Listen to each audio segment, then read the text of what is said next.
निखिल उत्कल प्राथमिक शिक्षा फेडरेशन आह्वान क्रमे समग्र राज्यर प्राथमिक विद्यालय कार्यरत थिबा समस्त शिक्षक मान तरफ सरकार निकट में 3 दफा दाबी उपस्थापन करा जायछि।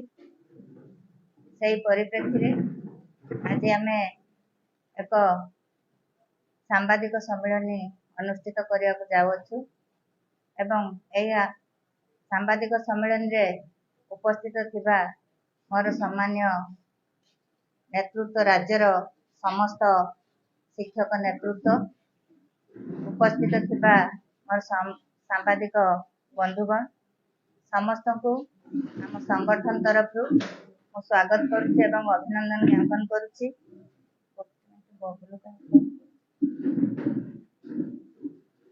आपण माने जानिचंती प्राथमिक शिक्षा होची समाजर गठन होची मूलपिंड एवं प्राथमिक शिक्षक माने होचंती मेरुदंड जो मानकु नेकी प्रथमे माटी पिंडुला भलिया जो कुनी कुनी छात्र छात्री जो माने हम देशर भविष्यत ताकू विभिन्न आकार रे आकृति रे देई थांती जो माने समाजर भविष्यत होई थांती समाज गठन रे से माने सहायक होई थांती।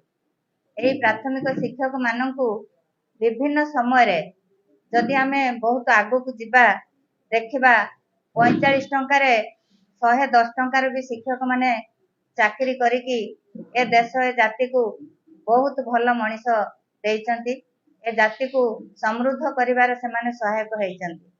आज स्वाधीनतार दीर्घ वर्ष परे मध्य से प्राथमिक शिक्षक एवं शिक्षा व्यवस्था वर्तमान अवहेलित एवं विपर्यस्त अवस्था रे अछि जोटा को आमे समस्ते आज अनुभव करछंती एवं सेही दृष्टिकोणरू सारा राज्य रे जतेबेले माननीय मुख्यमंत्री ठिका नियुक्ति ठिका प्रथा को उच्छेद कले आम प्राथमिक शिक्षक मानक मनरे बहुत उत्साह भरी जाइथिला।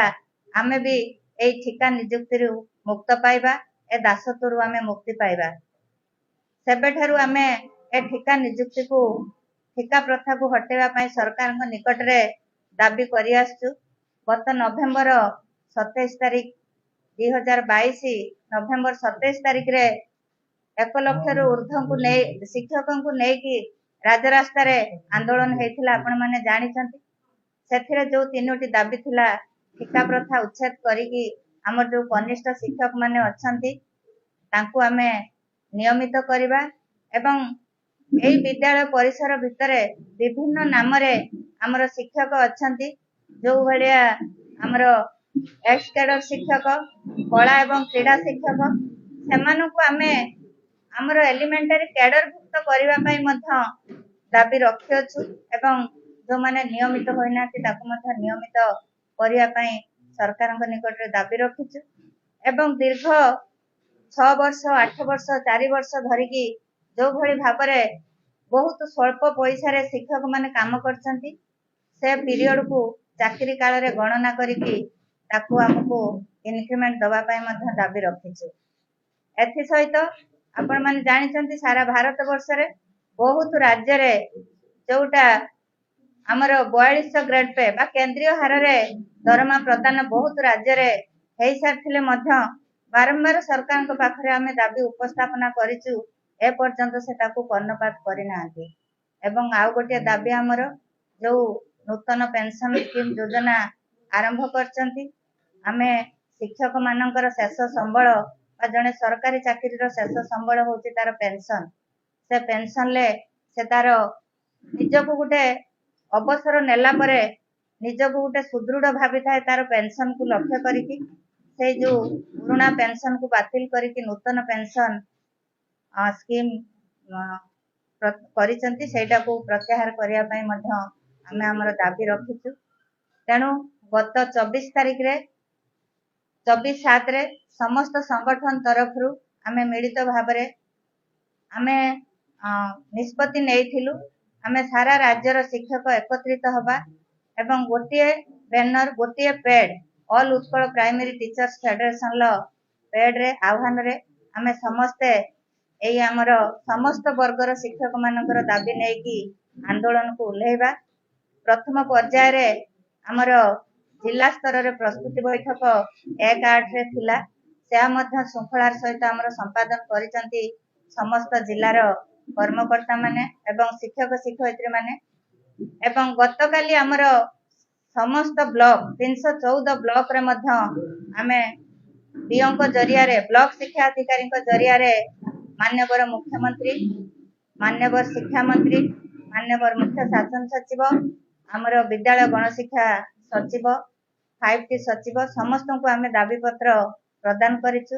एवं मोर शिक्षक भाई और भौणी माने ए कार्यक्रम को श्रृंखलार सहित एवं गोटे संग्रामी हिसाब रे तांकर न्याय्य दाबी को हासिल करिया पई आकु समाप्त करचंती। सेति पई मध्य मो संगठन डीओ एवं कलेक्टर जरिया रे पुणी आउ थरे दाबी पत्र प्रदान करिबु। एवं इतिमध्ये रे आमे सरकार को मध्य 15 दिन टाइम देइछु जे हमरे न्याय्य दाबी को से तुरंत पूरण करंतु। एवं जदि ताकू पूरण न करंती बा कौनसी निर्यास बाहर न करंती ताले आसंता 16 तारीख रु आमे कार्य बंद आंदोलन करी आमे हमर दाबी पई राजरास्ता को उल्लेबु। ए हमर निष्पत्ति। तेणु आपण मानक माध्यम रे आज पुणी थरे हमर 3 दफा दाबी मान्यवर मुख्यमंत्री के उद्देश्य रे सरकार निकट रे आमे उपस्थापना करूछु। समस्त वर्गर शिक्षक शिक्षयित्री मानक तरफ रु आशा करूछु ए 15 दिन भितरे हमर दाबी को सरकार निश्चित भाव में शुणिबे। एवं ए शिक्षकर न्याय्य दाबी जो शिक्षक मानव संबल सृष्टि करुच्ची एई भली जो अस्थिरता भितरे तार न्याय्य दाबी रु जेतेबेले वंचित होची मानसिक स्तर रे मध्य से दुर्बल होची एवं जहा फल रे गुणात्मक शिक्षा मध्य बाधा प्राप्त होची, शिक्षा व्यवस्था मध्य दुर्बल होची। तेणु निवेदन करुछ आउ थरे आपण मानक मध्य सरकार को हमर न्याय्य दाबी को 15 तारीख भितर से पूरण करंतु नचेत हमें हमर आंदोलन पंथा अनुसरण करिबु।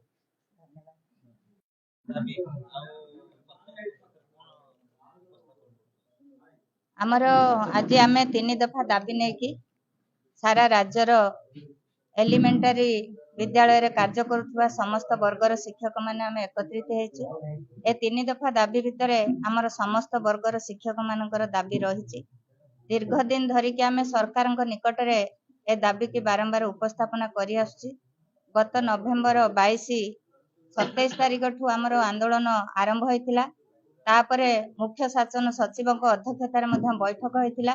या परे बारंबार मध्य हमर विभाग सहित माननीय मंत्री सहित मध्य बारंबार आलोचना हेछि किंतु ए पर्यंत आमे तार सुफल पाई पारि नाहु। से दाबी भितर 3टा दाबी अछि हमर जोटा कॉन्ट्रैक्चुअल को उच्छेद करबा एवं समस्त को नियमित करबा। जो कॉन्ट्रैक्चुअल पीरियड टा ताकू आमे केमिति नेशनल इंक्रीमेंट दबा एथि सहित केंद्रीय हारर दरमा प्रदान करबा एवं नूतन पेंशन स्कीम की बातिल करिकि पुरातन पेंशन स्कीम योजना को कार्यकारी करबा। तेणु ए 3टा दाबी आमे दीर्घ दिन धरि करि आस्तुलु। तेणु जेतेबेले दीर्घ दिन अपेक्षा परे सरकार हमर दाबी को न सुनिले तेणु आमे हमर आंदोलन आरंभ करिछु। गतकाली ब्लॉक स्तर रु समस्त 314 ब्लॉक रु दाबी पत्र माननीय मुख्यमंत्री के उद्देश्य रे प्रेरण करा जायछि एवं 15 तारीख पर्यंत आमे सरकार को समय देइछु जे 15 तारीख भितरे से हमरे दाबी को पूरण करंतु नचेत आमे आंदोलन को उल्लेख।